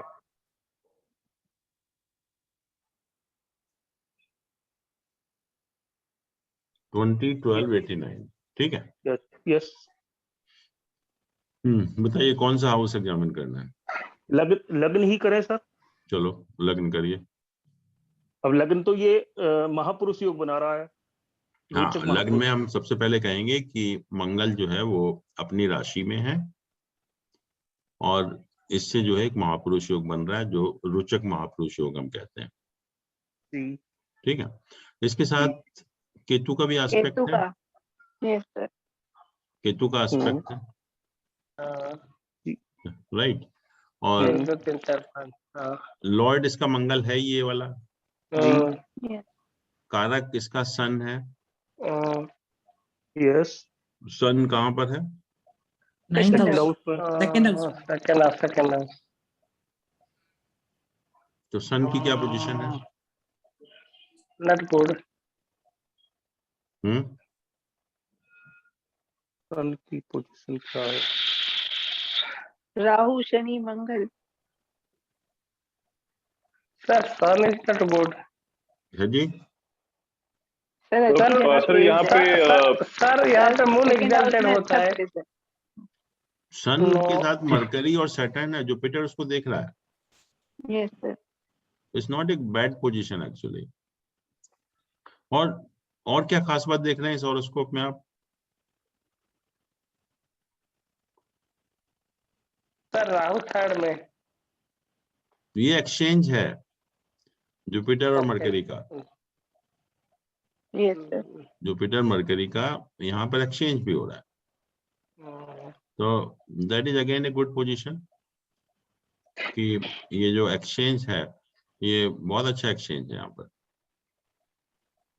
और कोई भी एक्सचेंज राजयोग तो बनाता ही है, एक कोई भी एक्सचेंज होगा राजयोग तो बनाता है। और वैसे भी पैसे के पॉइंट ऑफ व्यू से अच्छा है ये, क्योंकि अच्छा है सर। जुपिटर अपनी राशि को देख रहा है, कारक है सेकंड हाउस का, यस और जुपिटर उसको देख भी रहा है। जी बिल्कुल ठीक है। तो ओवरऑल पोजीशन लग्न की तो अच्छी है। और सेकंड हाउस भी अच्छा है, क्योंकि पैसे के पॉइंट ऑफ व्यू से जब जुपिटर और मरकरी का एक्सचेंज भी है और जुपिटर उसको देख भी रहा है अपनी राशि को, और अपनी राशि को जब कोई भी प्लैनेट देखता है तो राजयोग बनाता है वैसे भी। और जुपिटर तो कारक भी है धन का, तो धन के पॉइंट ऑफ व्यू से तो बहुत अच्छा है।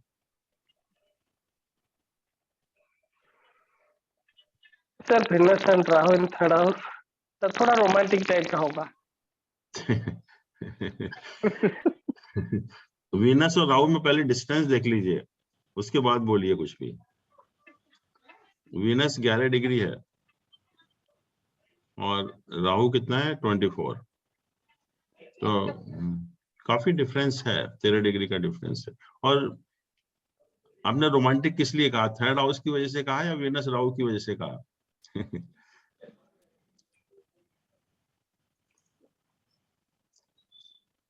हाँ निराकार जी। सर वीनस राहु की वजह से। सर वीनस राहु की वजह से। अच्छा, तो वीनस राहु में क्या होता है? Sir normally if there is time of antardasha mahadasha, there will be much, some extramarital affair or something like that. Extra marital नहीं कहेंगे, but you get involve with somebody actually. आपका कुछ ना कुछ एक अटैचमेंट या अट्रैक्शन हो जाता है with the opposite sex actually. But sir अगर वीनस मार्स है, नो सर अगर that is I mean yes Venus Mars sir, some rapists they have this combination. हाँ, Venus Mars तो अलग हो गया, that is excess of sensual pleasure. You get involved in the excess of sensual pleasure. वो खराब है, उसमें तो आप कह सकते हो एक्स्ट्रा मैरिटल रिलेशनशिप हो सकती है। बट वीनस राहु में क्या होता है कि एक्स्ट्रा मैरिटल रिलेशनशिप नहीं होती, बट समहाउ आपका अट्रैक्शन होता है towards the opposite sex. Sir ये 7th लॉर्ड के साथ राहु है, हम इसे क्या देखेंगे? इस 7th हाउस को भी देख रहा है राहु, और 7th हाउस के लॉर्ड के साथ है राहु, तो इसका हाँ, क्या तो सोचेंगे? ठीक है, डिस्टेंस काफी है उसमें, यही हमने देखा कि जो डिस्टेंस है वो काफी है, अच्छा और काफी डिस्टेंस है, तो इसलिए हम ये नहीं कहेंगे एफ्लिक्शन है कुछ। सर इससे ही पता लग सकता, इससे पता लग सकता है जैसे रोचक महापुरुष योग है, तो ये कब इम्प्लीमेंट होगा या कुछ इस तरह का दशा में। जब, हाँ अब इसकी मार्स की दशा तो निकल गई। अंतरदशा तो आएगी किसी में? हाँ अंतरदशा आएगी। अभी दशा राहु की चल रही है। हाँ राहु की चल रही है सर। Oh my God. और राहु में भी जो ये वीनस तो ठीक है, बट जनरली नॉर्मली राहु में सन मून मार्स जो है ना, ये ठीक नहीं होते बहुत। अच्छा। क्योंकि ये जैसे यहाँ पर आप देखोगे भी तो राहु सन वैसे भी 212 है, और वैसे भी दशा ठीक नहीं होती है एक्चुअली में। अंतरदशा क्या चल रहा है? राहु वीनस चल रहा है अभी। सर कुछ नहीं बोलूंगा। जब ये राहु वीनस का पीरियड हो या वीनस राहु का पीरियड हो, तो निराकार जी कह रहे हैं वो सही है कि उस टाइम कहीं ना कहीं आपका इन्वॉल्वमेंट हो जाता है एक्चुअली में। अच्छा तो सर शादी भी हो सकती है इस टाइम में? नहीं, शादी की बात नहीं है, कहीं ना कहीं आपका कुछ ना कुछ इन्वॉल्वमेंट हो जाता है। इन्वॉल्वमेंट का मतलब ये नहीं कि not from the wrong point of view, कि गलत सेंस में नहीं, बट कहीं ना कहीं कुछ अटैचमेंट हो जाता है। ओके। इसका मैरिज का उससे देख पाएंगे सर? 7th हाउस और 8th हाउस, मतलब इसका मैरिज हो चुकी? हाँ, मैरिज तो हो गई ना।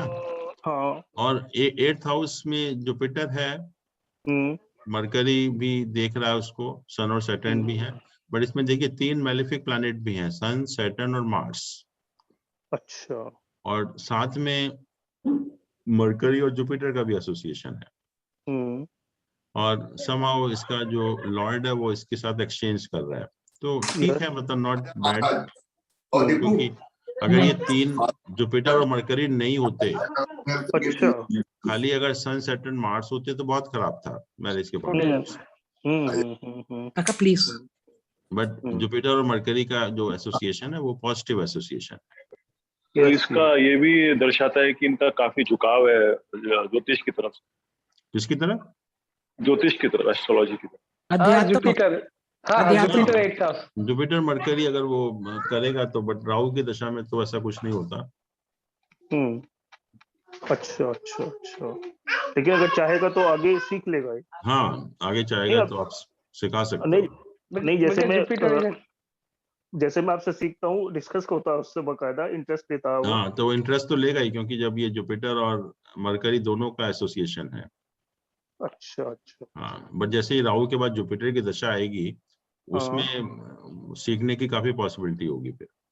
अच्छा सर, अच्छा अच्छा अच्छा। एक क्वेरी है सर यहाँ पे प्लीज। किसी ने इसकी हॉरोस्कोप देख के कहा था कि जब इसकी जुपिटर की दशा आएगी तो इसकी हेल्थ खराब होगी। मोटापा बढ़ जाएगा। नहीं गिर जाओगी माता तुम। बताइए क्यों जुपिटर की दशा क्यों खराब क्यों होगा? बैठ जाओ। ठीक सर 8th हाउस में बैठा हुआ है। हाँ जी सर डिजीज के हाउस में 8th हाउस में बैठा हुआ है। डिसीज के हाउस में सर बैठा हुआ है। कौन बैठा हुआ है? जुपिटर सेकंड लॉर्ड है, सेकंड लॉर्ड भी है, मारक भी हो गया सेकंड लॉर्ड। नहीं ठीक सेकंड लॉर्ड। देखिए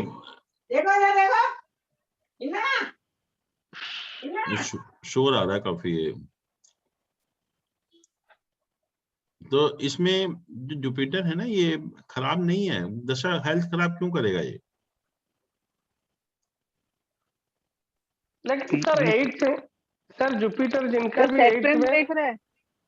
नहीं, उससे क्या फर्क पड़ेगा, उससे क्या फर्क पड़ेगा? और हेल्थ का तो मतलब ही नहीं है कुछ खराब करने का।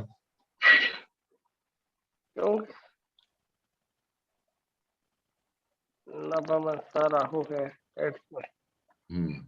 तो जुपिटर तो नहीं है खराब, ऐसा हेल्थ के पॉइंट ऑफ व्यू से तो मुझे नहीं लगता खराब होगा। अच्छा सर, अच्छा।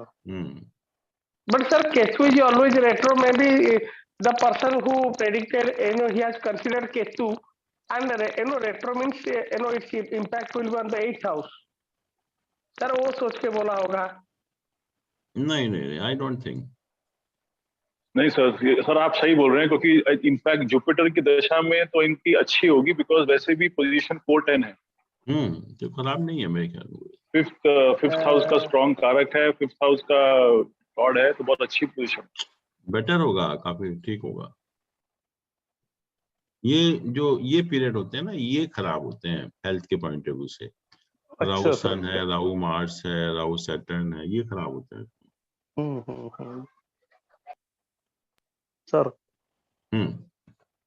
और बताइए।